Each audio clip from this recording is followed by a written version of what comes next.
And then at the end, I'd actually quite like to have you all videoed. Let's have you all on the video. Can I get you to do that? Then I can see your lovely faces. Otherwise, I can't see your lovely faces. And I was a bit worried there'd be way too many people here because a lot of people registered for this. And hello. Yeah, this is much nicer. Yeah, turn your video on if you can. And then we can see you as well, which is great. Then I'm talking to somebody rather than myself, which is much better. And then at the end, we can do Q&A. You can all get your microphones on and we can have a chat. All right. So this morning we are talking about like the most important thing, which is the step-by-step sort of foundation work. Now, people have different ideas about what foundation training is. For me, foundation training is being able to control the horse up to sort of lateral work. So up to and including basic lateral work. And there isn't any real definition of foundation training. So what I want to be able to do is make sure that the horse is safe to ride. And I feel that if I have control of the nose, the front feet and the back feet, then I'm pretty much there and I'm pretty happy to ride that horse. So that for me is what constitutes foundation training. With the Can Do Equine system, I've set it up so that it works progressively through these levels. And you'll see in the diagram that goes with this webinar, everything is founded in relaxation. So we've got to start with relaxation. If we don't have relaxation, there's no point in progressing. There's no point in even starting. So, you know, if you get the horse that is emotionally up here before you even go to put the saddle on or before you even go to put the head collar on, you're not going to get anywhere. Really, well, you might, but you're not going to get anything solid on that horse, anything that is probably repeatable. So while you might be able to achieve something in the moment, you're not going to be able to repeat that, which is what's so important. So it is so important to start with relaxation. Now, one of the things I get told is, oh, a step-by-step approach. Well, you can't do that because all horses are different and, you know, all horses are individuals. Yes, of course they are. Of course they are. But what we need is a system that you can apply to any horse. So what we need is to be able to say, right, this is the lesson we need first. And once we've got that, we can then teach something else. Now, within each of those lessons, we can break that down as much as we need to for each individual horse. And each horse is going to be different. You know, one horse, you might not need to break things down much at all. Another horse, you might have to break them down into tiny, tiny pieces. I remember with a Brumby once, I had two Brumbies at the same time. One was just terribly relaxed and everything, you know, took about 2 minutes every lesson. Really fast learner, it was great, absolutely fine. The other one that I had got at the same time and had the same experience with was much older, and he obviously had more life events happened to him which weren't good perhaps, and everything with him I had to progress millimeter by millimeter. So even touching him, the first touch, I touched him on the rump the first time and I progressed up to his head millimeter by millimeter, whereas the younger one, I just touched him sort of anywhere and I just went along like that, and you know, the whole horse within 5 minutes was absolutely fine. So they will vary, and mostly it's just going to be a matter of how much you need to break down a lesson for a particular horse. You don't need to change the lesson. You don't have to reinvent the wheel every time you get a new horse or every time you come across a different horse. You just need to know how to break the lesson down to suit that horse and the speed with which the horse can take the lesson in as well. You know, some horses might learn it in 5 minutes. Hips to the fence is a great example. Some horses might learn that in 3 minutes. Some horses might learn it in 3 sessions. And usually that's going to depend on the horse's emotional level and experience with pressure release, of course. So horses that are very experienced with pressure release tend to catch on pretty quickly. Horses that are not so experienced with that, they're also learning pressure release at the same time. So that's why I use pressure release as my very first lesson. That's why I use give to the bit first, because give to the bit is a really simple pressure release lesson. And what it does is it introduces the horse to the concept of pressure release. So what happens with the horse is over time, the horse learns that its job is just to find an answer in movement to a particular pressure. And I start with give to the bit, but it might just be give to the head collar. It might just be give to pressure. The reason I start with give to the bit as opposed to move your head laterally to a head collar pressure or any other sort of pressure is that the bit work is useful for other things. So where I can, I really like to have an exercise or have a lesson. If I'm going to spend time teaching it, I want it to be useful for something else. That's why I don't teach my horses to lie down, you know, unless I need them to lie down. I have done that in the past for a disabled rider, so for her to get on, but it's just not a very useful lesson to me. So unless I can use it under saddle, I'm not particularly interested in teaching it. A lot of people ask me, you know, when I teach hips to the fence, I also teach side pass. They say, oh, do you do that on both sides? And I don't, because side pass on the ground is just not a terribly useful exercise for me. So I don't bother. Not to say you can't, but just something I don't bother doing. So I do like things to have a use under saddle, because that's what I love doing. I love groundwork, it's great. But you know what? I want to be on the horse. I'm always mentally riding the horse. It doesn't matter whether I'm teaching the horse hips to the fence or I'm teaching the horse flying changes or I'm long reining. I'm mentally riding the horse all the time that I'm on the ground. So they've got to be useful exercises. So that's why I start with give to the bit. It's the basis of engagement. So, you know, if you want the horse's attention, what it does is it gets the horse into the engagement zone. Now, the engagement zone, I talk a lot about that sort of bubble of communication where I'm in that bubble with the horse and we're safe and we're talking to each other. And the horse is engaged with me, meaning it's concentrating on me. And the give to the bit gives you that lovely, round, soft horse. And you can sort of see the bubble, can't you? You can really see that shape of that bubble with the horse. And when the horse does put its head up and pricks its ears and looks at something over in the distance, the bubble bursts. And it's really obvious to you because it's, you know, the horse goes like this with its ears and the bubble bursts and you think, okay, let's get you back in the engagement zone. So it's a very easy thing for you to be able to conceptualize, I think, as well, which is very helpful. It's often the horse's first introduction to pressure release. Now, we all talk about pressure release, and a lot of horses might have been trained with some pressure release, but we're not always very good at using it. But actually, we're not always very good at releasing. We're usually quite good at pressure, not always very good at releasing.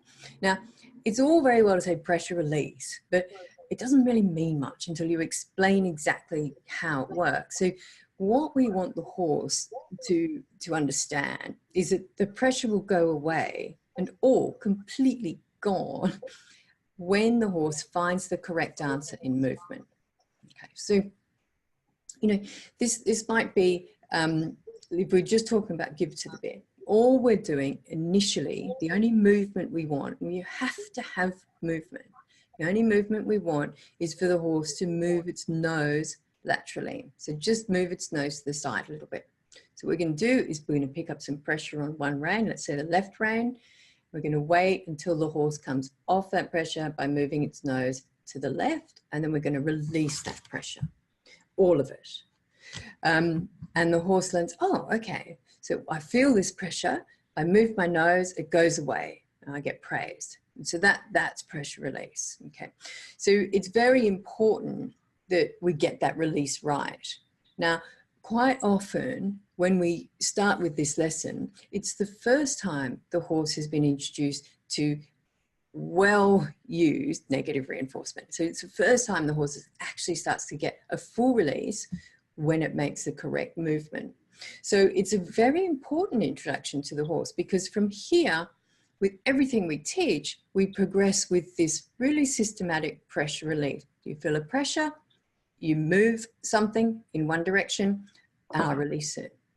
Now, it is very important, this whole movement thing. We need movement to train. And this is a conversation I've been having with people recently about, you know, teaching stop, for example. Now, you can teach your horse to stop, but you can't stop your horse from moving. And it's a really important distinction to make, because I want to work with the horse. I always want to work with the horse. We have to think about the difference between pressure release, which is negative reinforcement, and punishment. Now, anything you're using pressure release for, or negative reinforcement, it's when you want to make a behavior more likely to occur in the future. So with give to the bit, when we pick up pressure, in the future, when we pick up pressure, we want the horse to give to that pressure. We want the horse to soften in the bridle. So that, by doing that and releasing at the right time, we're making that behavior more likely to occur in the future. Okay. Let's say we're asking the horse to stop, and the horse then walks forward. We're going to have to get the horse to go back to where it was. And so we're going to do that by asking the horse, by correcting the horse, asking the horse to move backwards.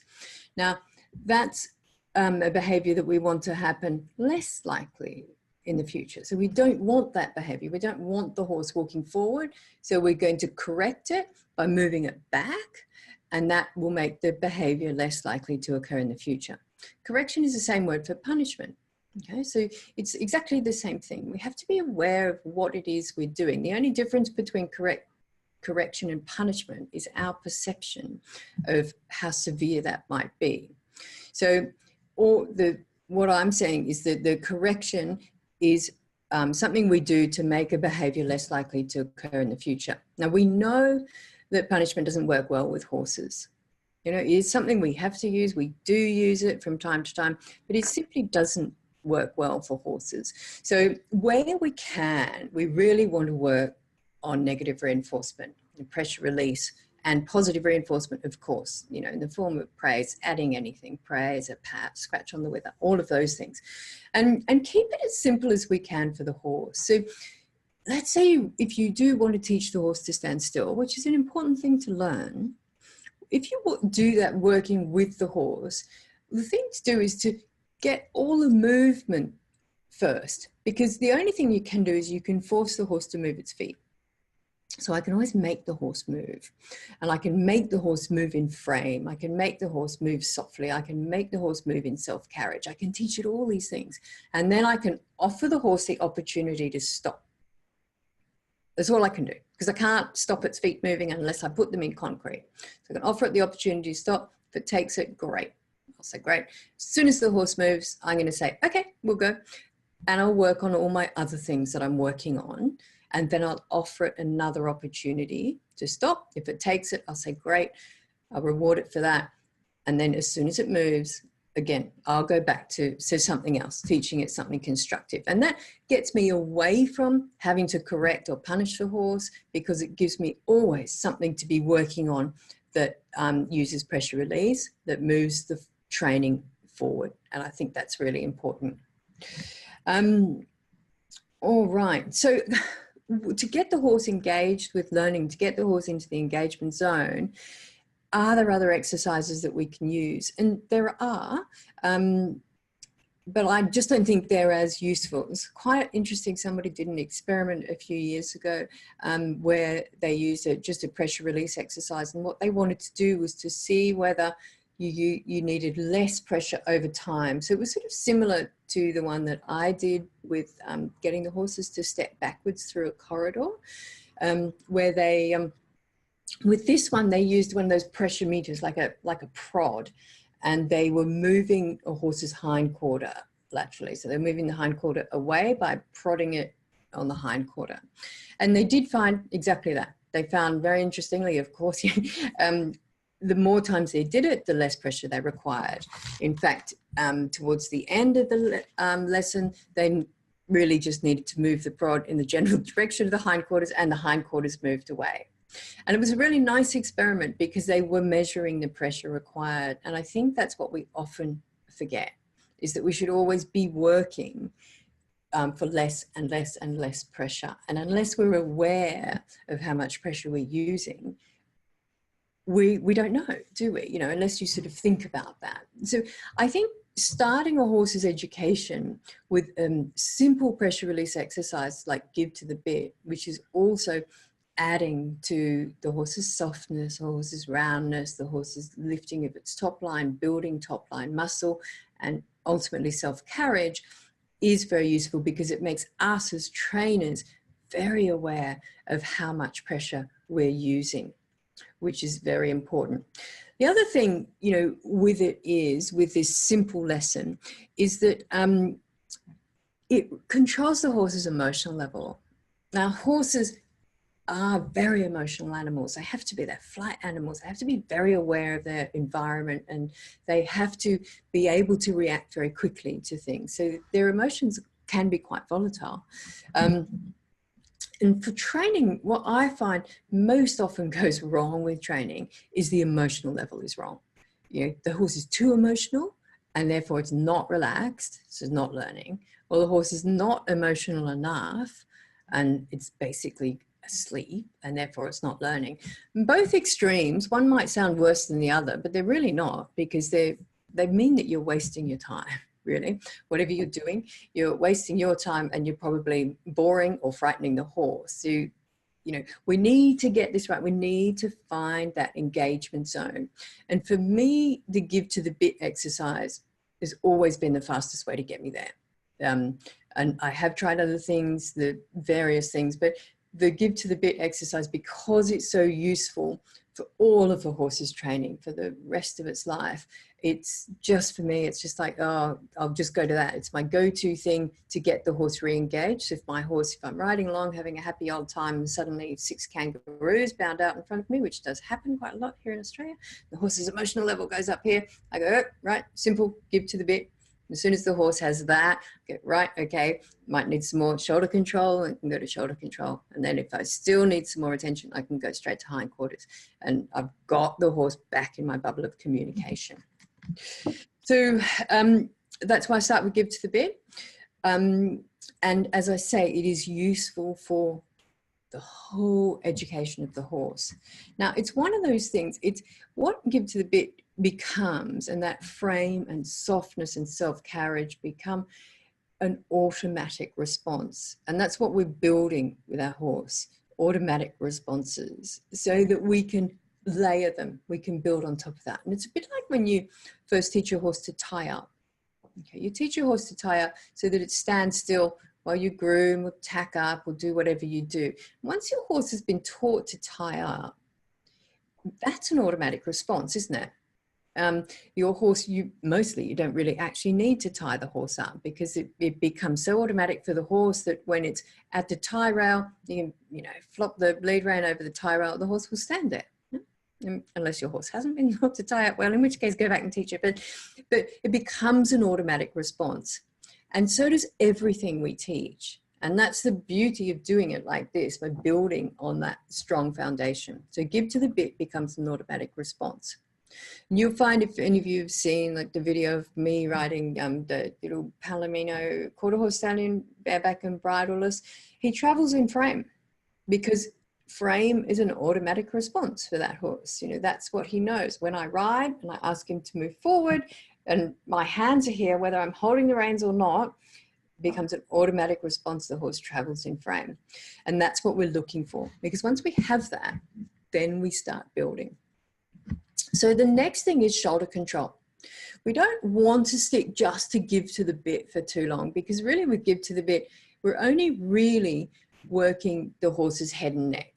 And the horse's head and neck, for me, it's a bit like the handbag of the horse. It's like an accessory.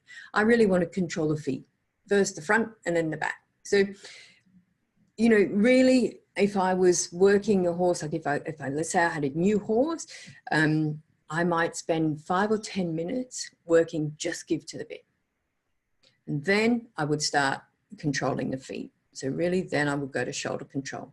Now, shoulder control has 2 components. The first one is same rein, same foot, which is follow your nose. So bend left, travel left. So if we imagine a clock under the horse's chest and we're standing on the left-hand side, we're only holding the left rein. The horse's head and neck is bent to the left, and we can move the horse from 9:30, 10, 11, 12, 1 and 2 with that left front foot. And that's what shoulder control is all about, being able to move the horse, just the horse's shoulders. And what happens when you start this, your horse is already soft because you've been doing give to the bit. And the horse then mentally connects the position of that rein with the position of the foot. And so you can open the rein and the left foot will step left. You can close the rein on the neck and the left foot will step to the right. And again, we're moving forward, we're always moving forward. So when you're doing that, it's worth looking down at your horse's feet when you're doing reverse arc and just making sure that the horse is in fact stepping one foot in front of the other foot, not behind, because that makes a big difference to the horse. It might not make a big difference to us, might seem like a really little thing, but we don't want the horse backing up until much later on. We really need to establish forward first. It is very important that we get the horse moving forward in self-carriage before we start backing it up. So what you'll find when you start with the shoulder control work is your horse is going to feel like it's getting a little bit heavier. So you're going to think, oh, hang on, my horse was really light before, now it feels a bit heavier. But the horse would only think of one thing at a time. And I know we like to think we can think of lots of things at a time because we're such good multitaskers, but we're not. We're terrible multitaskers. And so are the horses. So they can only think of one thing at a time. And what you'll find is the horse, when you first start to teach shoulder control, let's say you want to teach reverse arc, and the horse will go, oh, I know this. Left foot, step left. Yep, I can do this. They think, no, that's not what I want. I wanted you to left foot, step right. The horse, just has to understand, just has to learn the new thing. And so what will happen is he'll forget to give to the bit. He'll forget his softness for a minute. He'll work on the new thing mentally and he'll get that. And then at the end of that, you're going to have much better softness, much better self-carriage, and everything will come along together because you started with that foundation. But don't worry when you think you're losing something, because it will come back. It will come back in spades. So work through that, because it's one of those learning curves, isn't it?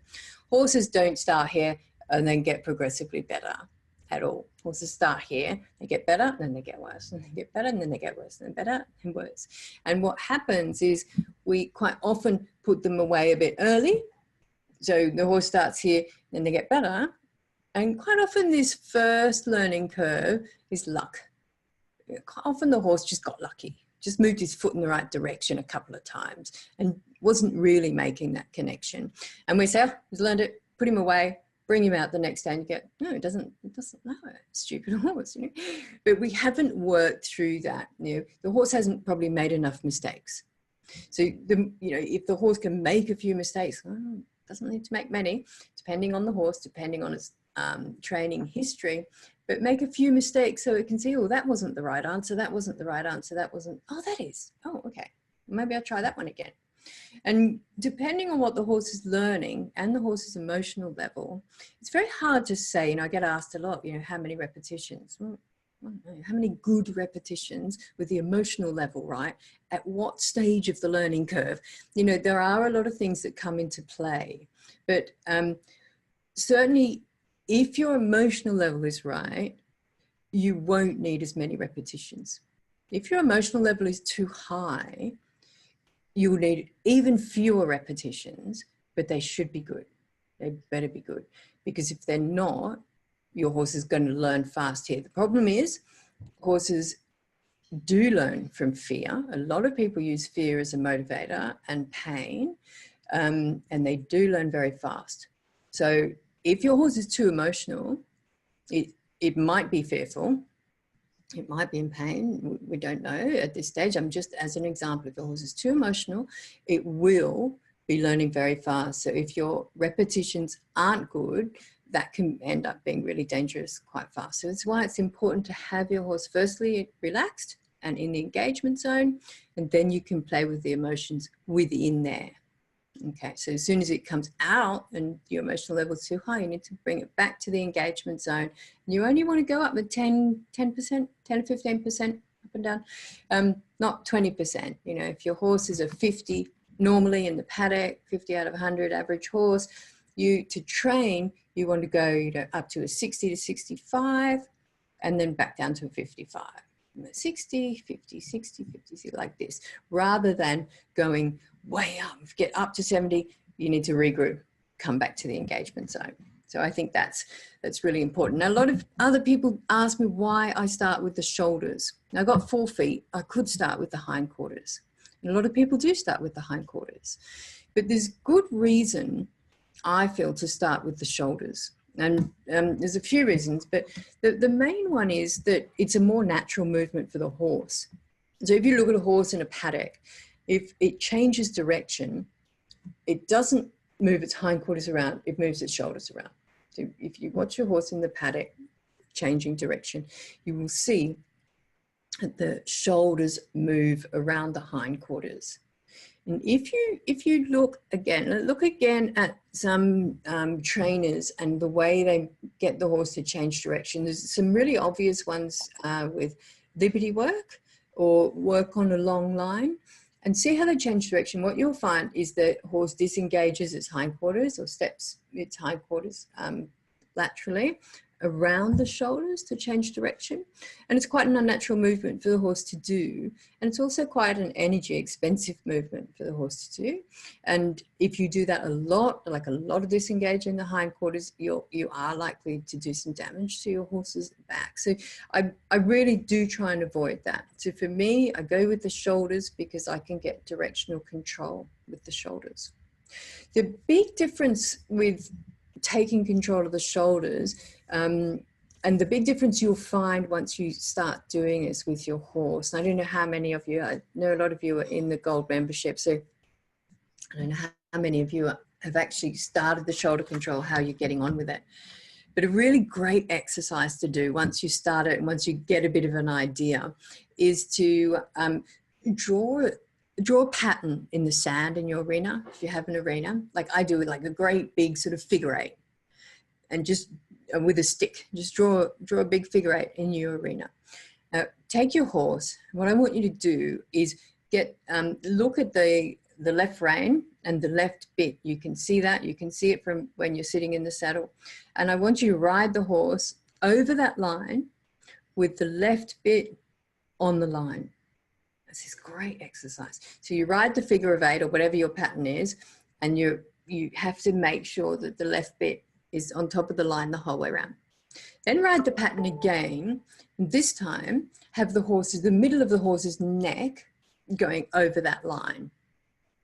And once you ride it the third time you ride it, I want your belly button to go over the line. And I don't care what the horse's frame is, any of this. I want you to think about and work out what the difference is and how it feels each time. You'll find that one of those ways, the horse needs a ton of correction. One way is really hard. Which one is it going to be? The first one, second one, or the third one? Fingers. You don't know? No? Okay. The third one, you reckon? Okay, you got to do it. You got to do it. You got to do it. I might get you guys to do it because it's such a good thing. And one is going to be really easy. Most people ride the first one because just generally, most people point the horse's nose in the direction they want it to go and hope the horse follows that. Unfortunately, horses don't actually follow their nose very often if you watch them in the paddock. So that will be the hardest one. What you'll find, that first one, is you have to correct the horse constantly. It is really hard to get that left bit over that line the whole time. The second one's going to be easier because you're getting more towards the middle of the horse, so the neck. The third one, when you're riding yourself over there, you don't have to worry about the handbag at the front. You just have to worry about the feet. And the third one, you'll find really easy. So give it a go, because I really like to get your feedback on that. The first time I did that, I was absolutely mind blown, because I was with you. I thought the third one sounded the hardest, but the first one is really hard. And then when you consider that is what most people are doing, this is why, you know, coming back to this, controlling the feet is so important. Good. Anyway, so then the next thing on our diagram, we go on to long reining. Now, I like to get at least some shoulder control before I start with the long reining. It's not absolutely necessary.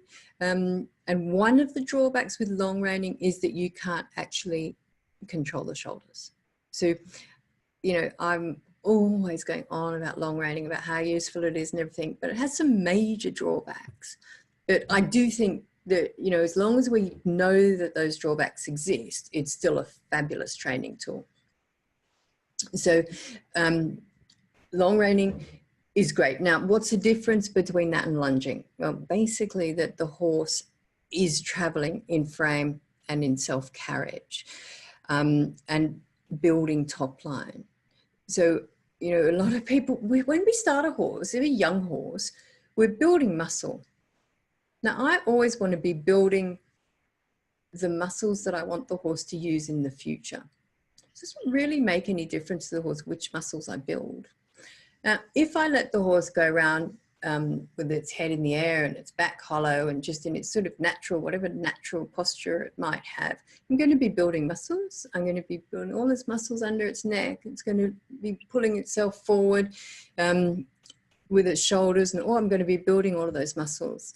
That's okay, but I could actually start building the muscles I want to use, and that would benefit the horse, because when I put the saddle on the horse and I sit on the horse, that is going to need those muscles. I mean, the problem is with the horse carries, naturally the horse carries 60% of his weight on his shoulders and 40% on his hindquarters.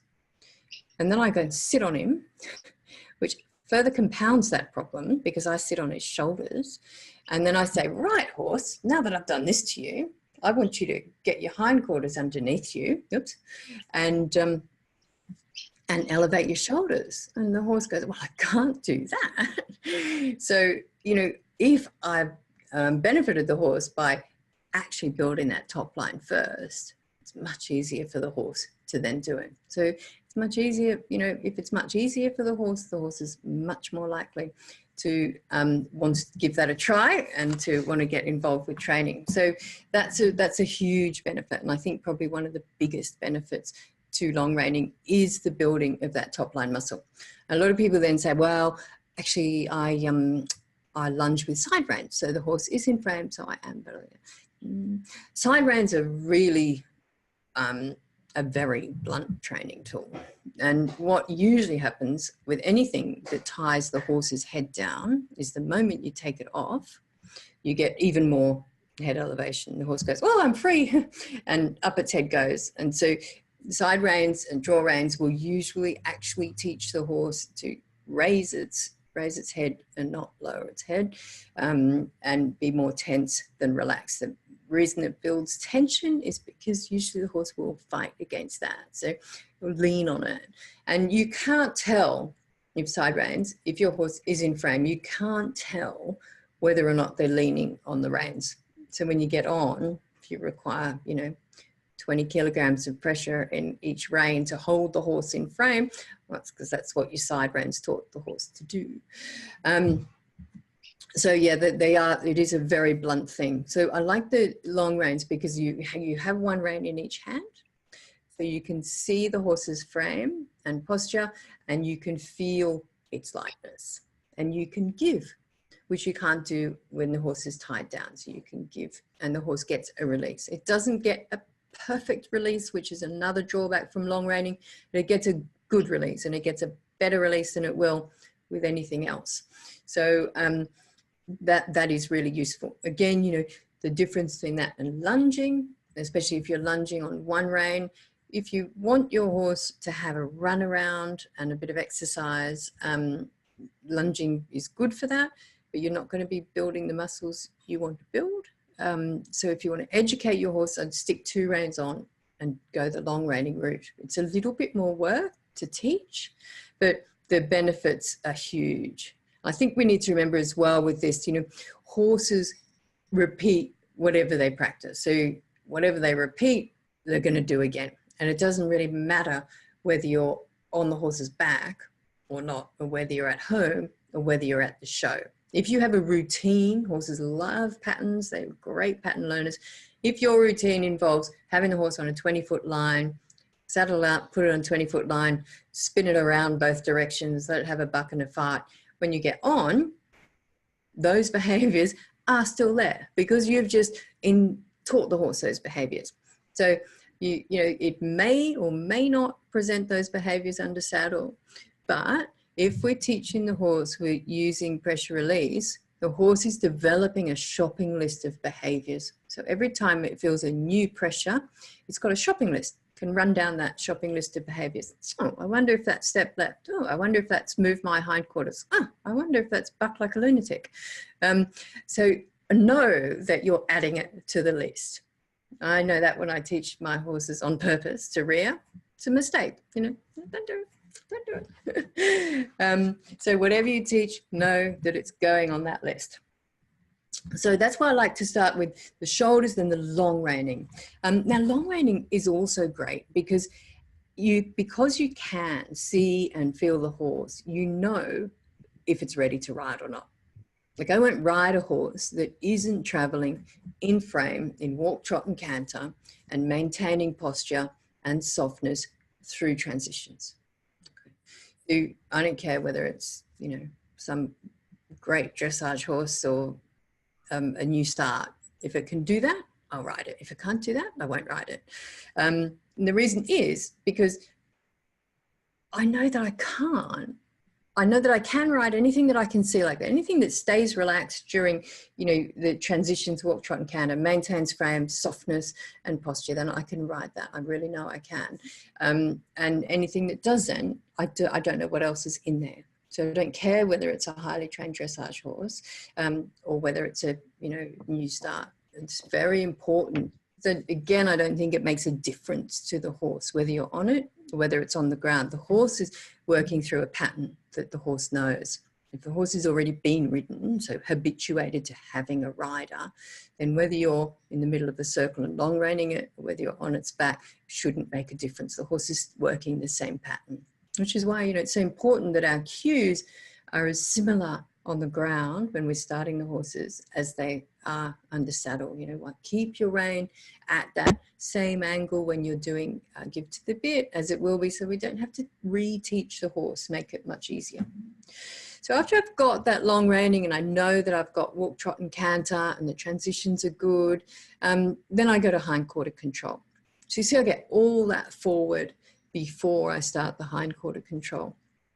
The hindquarter control is an easy lesson for the horse, but quite a confusing lesson for the riders, I often find. The reason is because we're so used to controlling the hindquarters with our legs as riders. We put the leg on, we push the horse over. Well, there's a couple of problems with that. One is that horses actually really don't like leg much. And up until the last stage, I use leg. Both legs go forward. So I use a verbal cue first for go forward or go faster. And then I touch with my leg, both legs together. And then I touch with the whip or raise the whip or lift the whip. And then I tap with the whip, my fourth cue. But I always start with the verbal one and then a touch of the leg. And by touch, I mean touch, not a squeeze or a kick or anything else, just touch. They should be able to respond to that. They can feel that. And that's what I want the cue to be, nothing heavier than that. So the other problem with controlling the hindquarters with your leg is that when you think about the horse's barrel, let's have the horse here, and we want the horse to move its hindquarters this way, okay? So if I was to put my leg on here to push the hindquarters that way, that would work, yeah? And what that should do is stretch the barrel out like that. Yeah, so the horse should get bigger on this side of its barrel and shorter on this side. Does that make sense? Yeah. Okay. What actually happens in reality when we use legs, if you think about it, think about yourself with a rider on your back. What happens when the rider puts leg on one side? What do you do to that side? You shorten it. No, you actually shorten it, because if somebody jabs you in the side, you go down to that. So with the horse, when I put my hand here, that side of the barrel isn't going to lengthen, it's going to shorten. Yes, the horse will move its hindquarters, but it's not going to be a nice movement. So that's why I do it. That's why I teach it off the rein. So I've already got self-carriage, I've already got softness, and now I introduce a new rein cue. So you'll find, you know, you can move the hindquarters like that, but you have to use more and more pressure, plus the horse is shortening its barrel on the wrong side. Or you can pick up one rein. If I pick up the right rein, the hindquarters move left very easily, very softly. And so you can do that quite quickly. This is why it's a confusing lesson for the people. It's really easy for the horse, because if you move the horse's head right, the hindquarters go left. It's easy, you know? And we sit up there and we go, oh my God, which way am I going? So when we get to that, just relax, don't worry. It's okay, we'll do it, it's good. So then what that gives me is it gives me shoulders from the rein and hindquarters from the rein. So I've got the whole horse controlled from the reins, which makes the whole horse light and easy to ride. And I can move the two things independently, which is the most important thing to get to lateral work, which is the last place we go with the foundation training. So you need to be able to have independent control of the front and the back of the horse to do lateral work. If you don't, so let's say I want to half pass. So I'm cantering down the center line, I'm bent to the left. Okay. And I want the horse to step across to the left. So I'll put on my right leg and the horse should move off to the left. That's great. Now, that's the first time I use one leg at a time. So it's the first time the horse has felt one leg. And I was going, oh, what's that? You need one leg. And if the horse doesn't understand what that is, I know that I can move his shoulder with my left rein. I can open the left rein, the shoulder will go left. And I've got my right rein. Do you remember I said the right rein will move the hindquarters to the left? Yeah? So my right rein will move his hindquarters to the left. So I can put the leg on. If the horse doesn't understand that cue or it leaves his hindquarters behind, I pick up that right rein and I move the hindquarters left. And it's a really, really simple way for the horse to get that, to move all of his feet together, which is great. And it makes it really easy for the horse. So what happens is we get there in relaxation because we built on each of those things. So the other beauty of controlling the hindquarters separately when we get to lateral work is that in order to engage one hindquarter, so let's say we want to pick up the left lead canter, we need to engage the left hind. Or if we want to do flying changes, we need to be able to talk to the hindquarters and keep the shoulders still. Let's say we're cantering to the left and we want to do a flying change to the right. Okay. The engaged hindquarter when we're cantering to the left is the left hind. And that's coming further under the horse than the right. So all we need to do for a flying change, because the change comes from the back of the horse, all we need to do is swap over that engaged hind. So we need to swap it to, we need to engage the right hind. Now, in order to do that without pushing the horse over, like throwing the horse over, picking up the right rein and just moving the shoulders, is we only want to talk to hindquarters, we want to keep the shoulders still. Because we know that if the horse changes leg behind, it will also change in front. You very rarely, unless your horse has got a real lameness issue, it won't only change behind. But you often see horses only changing in front, and that's because their shoulders have been thrown over to the other side and they haven't spoken to the hindquarters.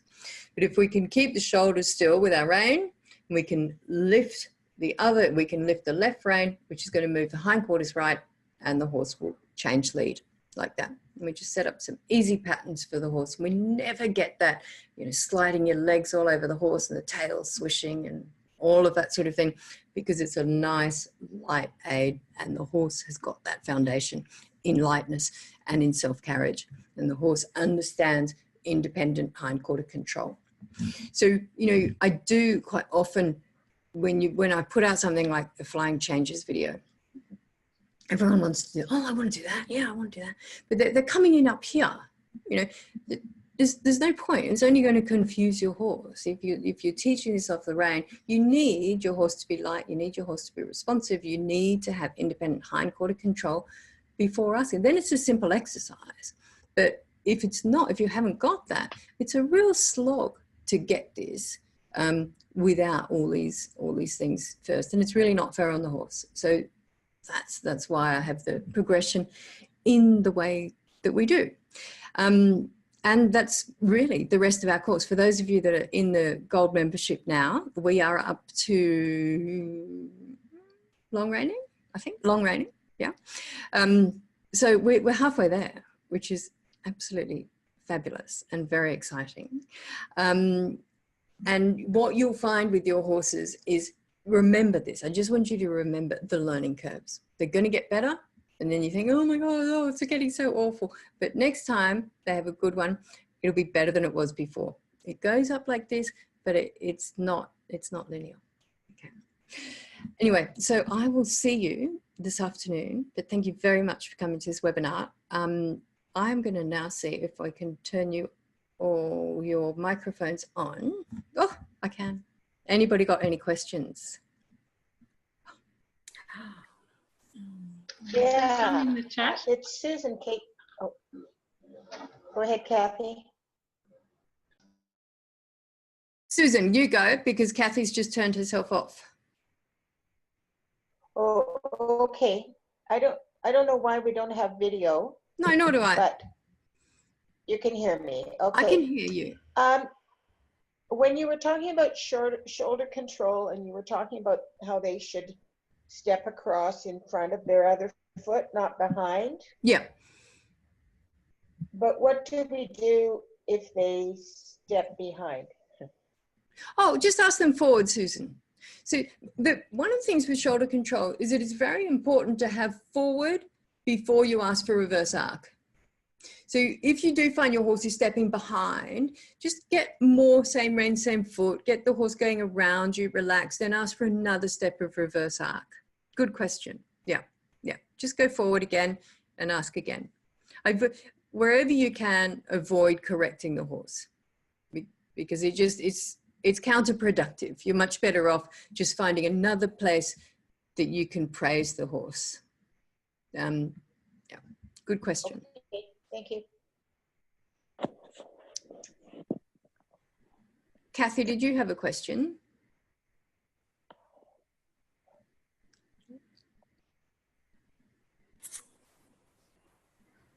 Good. All right. We all set then? No questions. I've got one, Kate. Yeah. Tracy. Sorry. Other Tracy, here you go. I've started long reining my mare, and I want her, like, when you go from the walk with one cluck and then trotting with two clucks, when she's trotting and I want her to walk, yeah, if I give one cluck, she thinks I mean go faster. So do I just? Yeah, I use the sounds, the clucking and the kissing for upward transitions. Yeah. And I'll use voice, like words for downward. So I'd go and walk. Oh, that's good. Walk. Yeah, and I sort of down like that. Yeah, I know. That's good, because she will respond to and walk. But yeah, I thought it's a nice idea, but it's not distinct enough, I think, for the horse. Yeah. So when you're in gait, so let's say you're in trot, and I'll cluck. I mean, the thing about walk is it's just one. Trot, I've just got more than one. So if the horse doesn't trot, I just keep clucking. Yeah. And when you're in trot, cluck if you want faster trot. Yeah. So, yeah, or if you're in canter, kiss if you want more canter, faster canter. Yeah. Yeah. But yeah, good question. Oh, that's great. Thank you for explaining that, because I was thinking it was meant to be just one cluck to come down, and she's like, what are you clucking for? She's going faster, yeah. I don't understand. No, she didn't. Yeah, no, I think it's easier, and for us as well. It's a more of a slow down. Right. Good. Okay. Good. Okay. So it for questions. Oh, you're an easy lot this morning. We are. Well, I might throw in one. Oh, Yeah. hi, Kate. Hi. Hi. When you were talking about shoulder control, which I'm not up to yet, Yep. you also mentioned something, and I didn't get the whole story. You mentioned something about you sitting on the front of the horse, which is like 60% of pressure, and you mentioned somehow you could do damage to the back of the horse, and I didn't quite understand what you mean. Oh, okay. Well, first of all, I think two different things. What I said first of all was the horse naturally carries 60% its weight on its shoulders and 40% on its hindquarters. Then I said we compound that problem by sitting on its shoulders. The damage, I find a lot of disengaging the hindquarters. That's a really hard movement for the horse. It really stretches out its back legs. If you move your horse's head around a lot to the right, that hindquarters steps across to the left and with some really big steps. And it's not a natural movement for the horse. They don't do that on their own. They only do that when they're forced to do that. And so any movement that isn't natural for the horse is unlikely to do it a lot of good. So I think that it's a mistake to do too much disengaging the hindquarters in that way, which is one reason why I leave hindquarter control till later.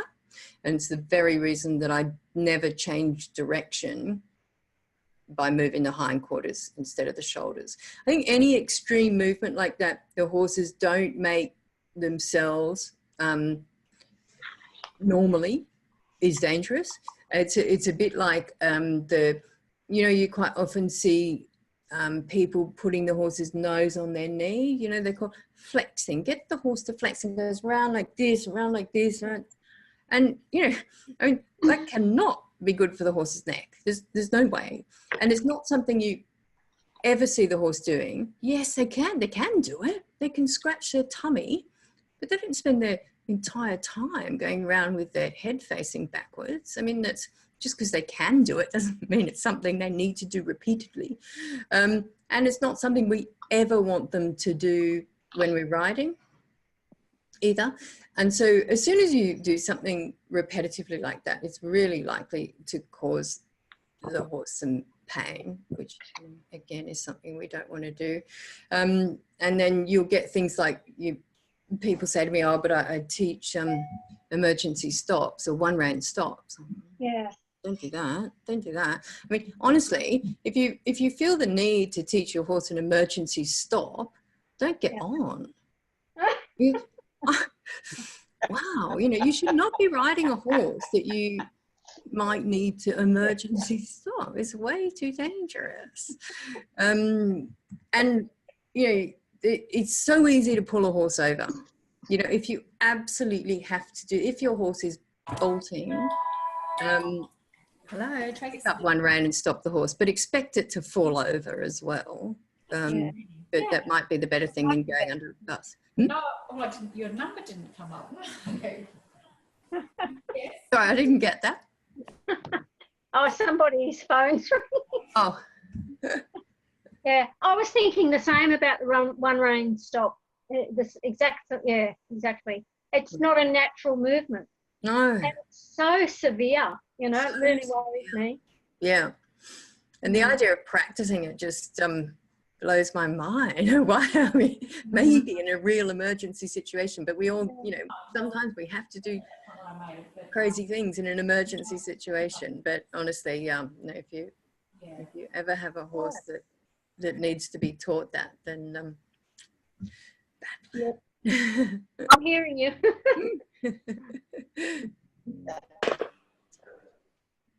Good. All Thanks. right, we all set? Yep. Excellent, excellent. Well, I'll see you.